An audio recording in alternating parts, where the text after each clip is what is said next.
बदीन में रिपोर्ट कर रहा है अल्ताफ़ मेमण।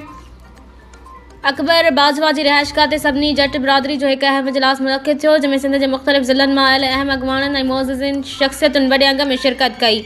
इजलास में मरकज़ी सदर अब्दुल रज़ाक बाजवा, सूबाई तर्जुमान ख़ालिद नवाज़ जट, सफ़ीर आला सिंध अज़ीज़ रहमान जट, ज़िले बदीन खां हाजी इसरार बाजवा पंहिंजी टीम समेत शिरकत कई। ज़िले मीरपुर ख़ास खां अली रज़ा बाजवा जट, सैफ़ुर रहमान जट और ज़िले नवाबशाह खां इरफान अली जट समेत ॿियनि अगवाननि शिरकत कई।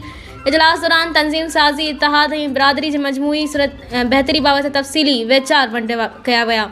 अगवाननि हिन ॻाल्हि ते ज़ोर ॾिनो त बिरादरी के एक अज़ीम प्लेटफॉर्म ते गॾु करे मुतहद बणायो वञे त जीअं बिरादरी के दरपेश मसइलनि खे मुअसर अंदाज़ में उजागर करे उन्हनि जो मुनासिब हल ॻोल्हे सघिजे। मुक़र्रिरीन ख़िताब कंदे चयो त वक़्त की अहम ज़रूरत है त तंज़ीम के हर सतह ते वधीक फ़ाल, मुनज़्ज़म और मज़बूत बणायो वञे, जंहिं बिरादरी के हक़नि जी बेहतर नमूने नुमाइंदगी थी सघे ऐं संदन आवाज़ आला ऐवाननि ताईं पहुचे।